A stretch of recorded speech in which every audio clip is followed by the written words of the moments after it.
Hey team. So here we are, mid 4th week, and the questions are happening. And I love this time of the challenge because the desire to keep this feeling going starts to fill the heart, and then there's this little piece of probably anxiousness. How am I going to do it? What am I going to do? I had the pleasure of talking with one of our clean eating participants in this clean eating tonight. And I was so inspired by her truth, her walk, her challenges, her excitement, her, little fears, small fears, and her weaknesses, to be honest, and how some of her weaknesses are becoming her strengths. And then I think the biggest thing that I took from her is her personal awareness of her own body now, which I know is hard when you're in the beginning stages of doing something new, because of course, you know this, like a challenge is a challenge. And this woman said something so profound to me, and I'm going to speak of her right now. I hope this is okay. But she said, I'm so disciplined in so many areas. I'm disciplined with my home. I'm disciplined with my family. I'm disciplined with my house, or I said that, her home. She's disciplined with her kids. She's disciplined with her career. And she was not disciplined with her eating. She would drink coffee in the morning. She'd have these awful feelings in her body all day long. She wouldn't eat throughout the day, and then she would eat at night. And then it turned into, having this desire, and then seeing the clean eating challenge online. And she's like, you know what, I'm going to do this. It sounds awesome. It sounds challenging, a little scary, but I need to do this for me, because here she is, growing 1 year older, and here we are wanting to preserve the shell that we're living in. And as we get older, it's just the way that the cookie crumbles, And she started to feel herself get a little fluffier and a little bigger in the midsection, and she didn't like that. And she knew that she had to eat differently, because one thing, she wouldn't eat a lot throughout the day, but she was eating a lot at night and gorging, and then sitting on her couch with her family, and then just eating, just mindlessly eating. And then all of a sudden you're getting the calories that you needed for the day and more. So of course that packs on, and the cool thing about her is she has a very active lifestyle. Her job is super active and demanding, and she's in labor all the time. So that makes, clean eating well, and to release this weight.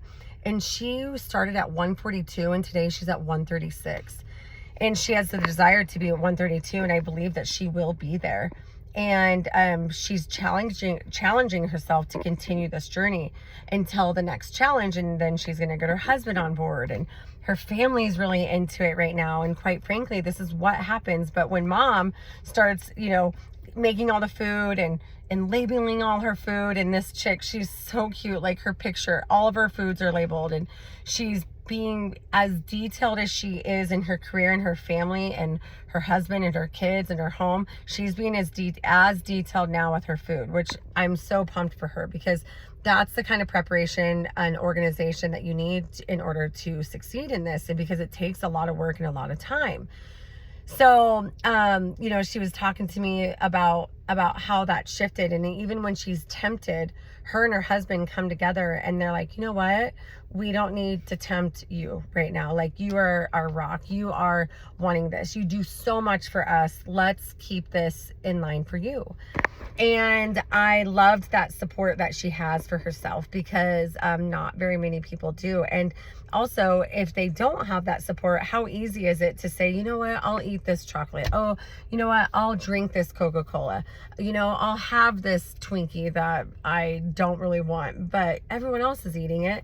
And then you just kind of go back in your old ways. And so she was asking me, what do we do until the next challenge? I'm like, that's a great question, and I'm really pumped to talk to everyone about that. So what I like to share is after this week, and especially if you're inspired and you are moving, like your system is moving, you're turning on, metabolism is going, you want to keep that going. So with that being said, you want to take the first menu and you want to repeat that. So let's just say next week, Monday, you desire to keep this going. I would say take the first menu and then get the vegetables, see the vegetables and move the vegetables. Keep the same ounces, but when I say move them, substitute them with something else, something different that we have not had. So for instance, we could start using cauliflower, broccoli,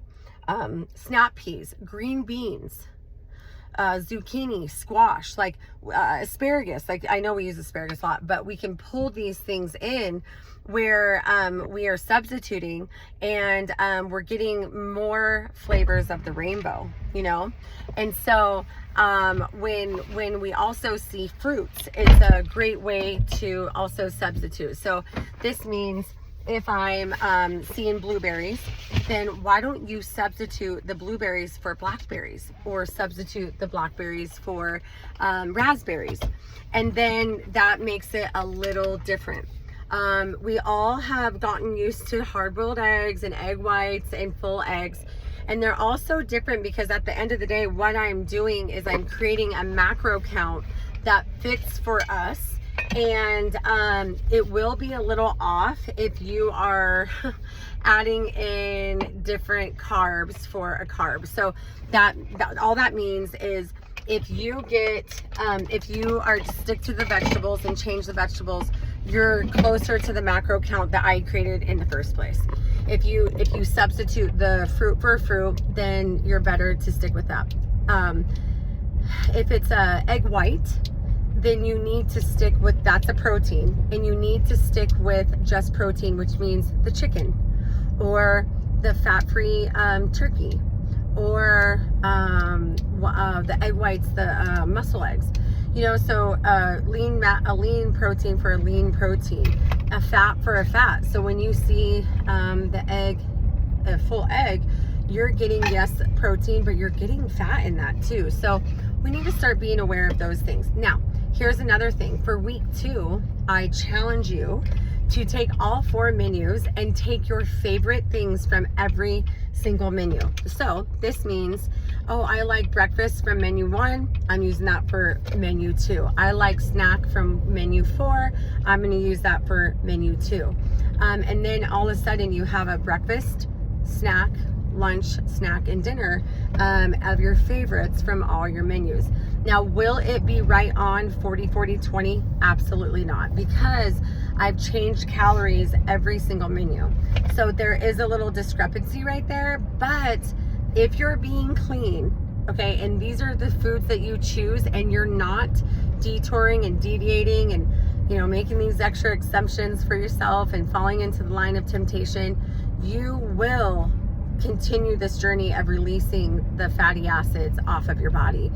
And especially if you're being in motion and you're doing things with your body, that could even be walking every single day. You will encourage that lean mass to either be maintained or grow on your body. So those are some ideas that I have for you. And then also my next clean eating challenge is going to be $139. But for everyone in this challenge, you're going to be $99. Anyone that you want to recruit to come into the next clean eating challenge will also be $99. So that's my year-end special, because we're going to have one more clean eating before 2025 hits. And I love to do this last one before the holidays, because everyone gets kind of nervous during the holidays. A lot more temptation on the line, meaning a lot more holiday parties, a lot more fundraisers that we're going to, and even just like date nights and nights out. And I feel like if we can absorb more of what clean eating looks like through a whole nother panel of menus, which next time and every time, even in 2025, I never, ever reuse a menu. I always make new ones, and I do that really to the challenge of me staying in tune with what's on the market, me getting me inside of the grocery stores, and also helping others see that the variety is everything, and it's out there. It's hard, but it's out there. And for someone like the girl that I'm speaking about tonight, she loves cooking. She's polar opposite of me. I do not love cooking. I didn't grow up that way, and I actually have found more of a liking in cooking because my kids, obviously, they need fed, and Chopper loves cooking so much, and so I find a joy in that, sharing that with him. And also my husband, it's a way to his heart is through food, and so it's very important that him and I, that we're sharing foods that are doses of medicine. And what's very important to us, like when we go out and we go on our date night, we really do choose only a couple places in town, or we'll be like, hey, do you want to meet at Whole Foods? And we'll get our organic little things that make sense to us. But to anyone else that might be super dorky and not, what they want to do. But we really have adopted we want to make sure that our family and ourselves are ingesting the slow doses of medicine. One thing that I do want to share with you is this video that I saw. So this woman that I was talking tonight, her children are inspired by the ways that she's eating. Her husband is inspired, by the way. And I know that because she told me, and it made me think of the video that I saw of this man and wife making food for themselves. So they're clean eating, and they're making this beautiful food, like kosher organic food, high on the marker, no hazardous ingredients in there, and feeding their body the medicine.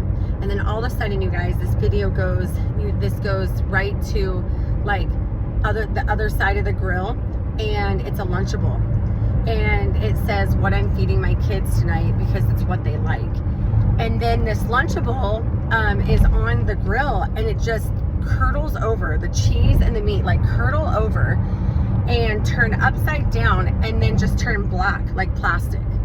And the end of it was like, think twice before you're sitting there feeding yourself all this medicine, and you're literally giving your child plastic. And so I started to think, I'm like, that's the macaroni and cheeses, that's the Lunchables, that's the the chips, that's the Takis, that's the Cheetos. And I'm doing my best, and my kids know this. My kids have always known this of me. I don't want them to feel like they, it's forbidden, because they're going to have it at some point in their life. But I want them educated, so then they can make those decisions for themselves. And that's what cleaning is for me, is challenging my husband and challenging my family to know just a little bit more. And my husband does that for me. And even my kids, like, they're funny. They don't have to have all the bad foods and the hazardous elements and ingredients in the house. Like, they actually don't think that all of that kid food tastes good. Now, maybe that's because they've grown up this way, but I'm happy that they have that palate. And looking back, I never pounded them on this, but I did present it to them, and I kept telling them why. And no one wants to just be told what to do. They want a reason.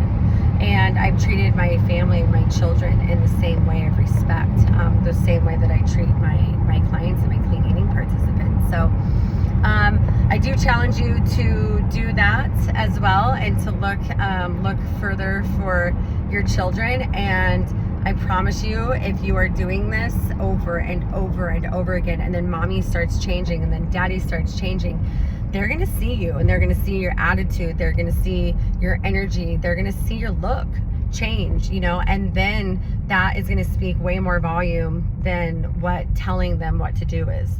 No one likes to be told what to do without an explanation or a description or a reason.